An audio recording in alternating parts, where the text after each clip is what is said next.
patinoire. Mais bon, en tous les cas, ils ont donné beaucoup d'espoir à tous les petits, cette aventure qu'ils ont connue. Et regardez cette entrée main dans la main, semble-t-il, à la brésilienne. Le Brésil en 98 s'entraînait ici régulièrement dans la région pour ces matchs. Sur cette pelouse d'Armand Chouffet, eh bien regardez un petit peu le moyen des Brésiliens. Voilà comment les Caladois rentrent sur la pelouse. Le coup d'envoi qui va être donné par les bleus et presque jaunes Caladois de Villefranche-sur-Mer. Non, Villefranche-sur-Saône. On ne voit pas la mer d'ici, mais on voit les montagnes. C'est parti, premier ballon récupéré par la défense. En rappelant l'enjeu de ce 16e de finale. Et oui. Donc le vainqueur affrontera Vannes en 8e de finale à domicile en plus. À domicile, ce sera soit à Saint-Etienne, soit ici, mercredi prochain. Ça a amusé les joueurs de Villefranche-sur-Saône qui nous racontaient que quelques supporters leur parlaient déjà du match de Vannes. Ils les prenaient quand même pour des fous. Il y a un contact assez sévère avec un pied légèrement haut.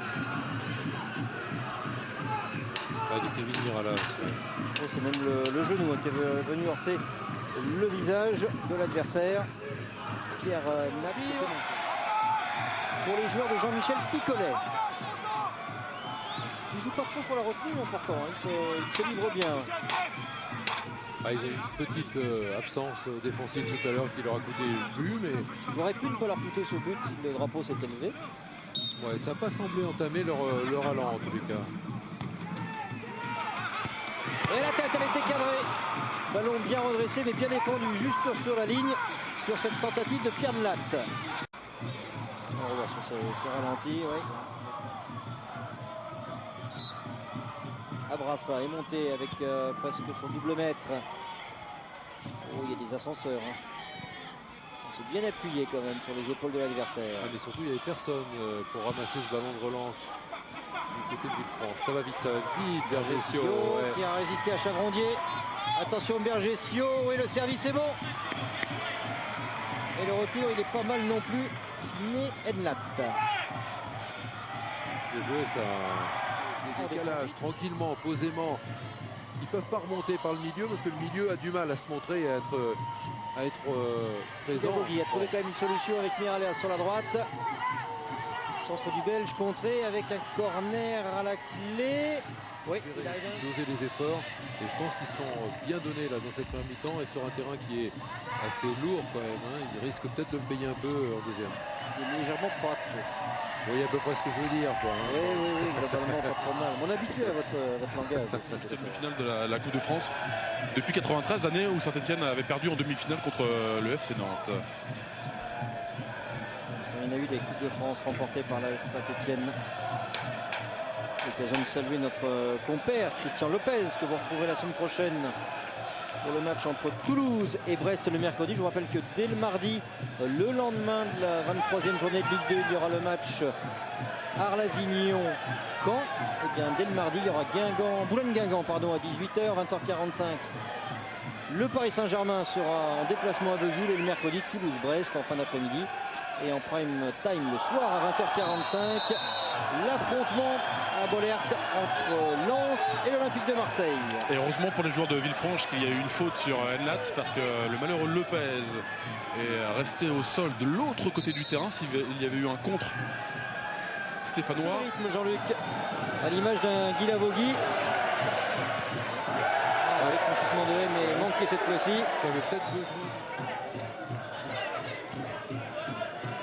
Ouais, c'est propre, c'est sans affolement. Nlatt. Suivi, Nlatt encore, il va tenter le 1 contre 1, c'est réussi cette fois-ci. Et ce sera un corner à suivre. Oh là, il avait giclé au premier poteau Bernard Lopez. On va sans doute le voir arriver. Voilà, le contrôle est gagnant. Regardez Lopez qui va arriver. Le premier vers le premier poteau, c'est passe décisive. Le dribble est beau, un dribble intérieur, crochet court. Si c'est pas contre, il a senti au regard de Christophe Galtier que d'aller directement au vestiaire, c'était pas forcément une bonne idée pour l'international belge. Jean-Luc, vous le percevez comme ça aussi? Je l'ai vu, oui, je l'ai plutôt senti. On va dire qu'il va chercher sa parka. Il s'appelle Georges Fontanet, qui est venu nous voir avant le match. Il nous a dit que son papa, Paul Fontanet, qui était gardien de Villefranche, a joué ici contre Saint-Etienne. Ça ne nous rajeunit pas, j'étais en 47. Il y avait du hors-jeu de Bergesio.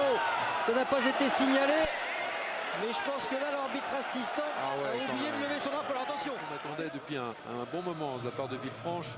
Villefranche qui souffre maintenant parce que les 4 attaquants avec la fraîcheur en plus de Payet. Ouais, et puis ça va moins bien physiquement, on va dire, hein, pour Barbosa et Ratigné.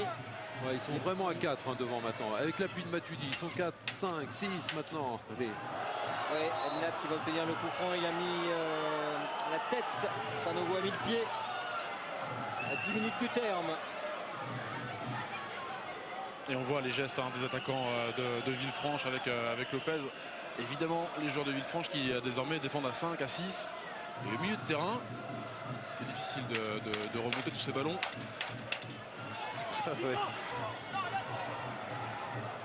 Oui, d'ailleurs, Jean-Michel Picollet a dit à Antoine Abrassard, non, attends, cela en sécurité, c'est toujours un de plus, hein, quand on est comme Saint-Étienne resté à 2, il faut être 3 pour défendre. Grosset, il aurait bien voulu frapper. Il va chercher les pieds adverses. En faveur des jaunes et bleus qui insistent.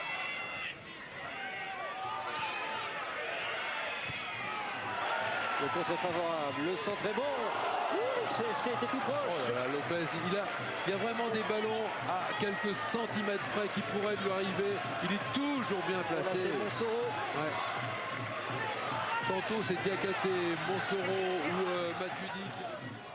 Non mais avouez que ça s'y prête quand même. On est dans le Beaujolais. Il joue contre les Verts. Je pense que les gens chez eux est totalement saisis au jeu de mots. Hein. Je suis pas inquiet là-dessus.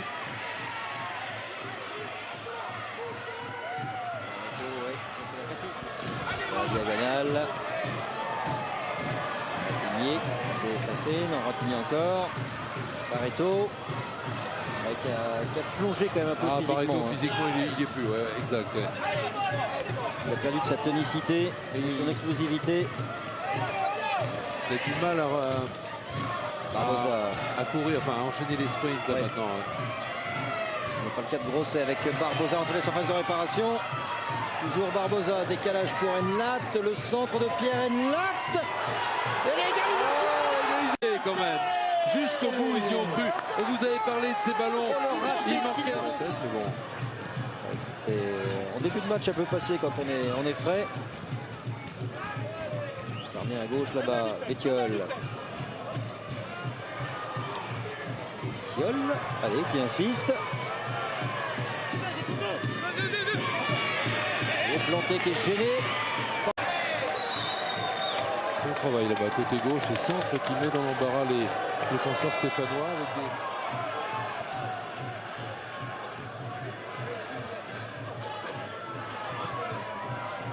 Et encore, putain, dans l'intervalle. Payet, Rivière qui avait mis le pied, mais il n'y a pas de faute. On repart proprement avec Ratigné. Et pourquoi pas aussi. Abrassard.